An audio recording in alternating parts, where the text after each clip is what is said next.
Narito ang latest sa lagay po ng ating panahon. Dalawang LPA na ang minomonitor natin sa loob ng ating area of responsibility. Una na nga dyan yung nasa silangang bahagi ng bansa. At 3 a.m. today ay nakita po ang sentro nito sa vicinity ng Patnanungan, Quezon.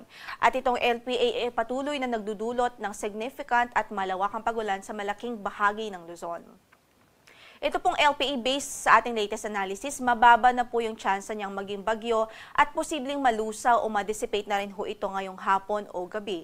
Gayunpaman, hindi pa rin po pwedeng ipagsawalang bahala yung mga pag-ulan na magiging dulot nito o idudulot nito ngayong araw sa ilang bahagi ng Luzon. Maya-maya lamang ay isa-isahin po natin yung mga lugar kung saan ay ine-expect po natin yung mga pag-ulan. Samantala, panibagong LPA ang nakita po natin sa kanlurang bahagi naman ng ating bansa. Ang sentro po nito as of 3 a.m. ay nasa 200 kilometers kanluran ng Dagupan, Pangasinan.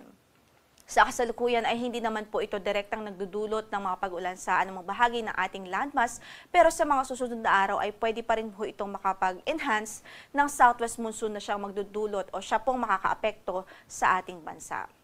Samantala, sa kasalukuyan din, yung habagat ay patuloy ding nakakaapekto sa kanlurang bahagi ng Luzon o dito sa katimugang Luzon, sa Visayas at maging sa Mindanao.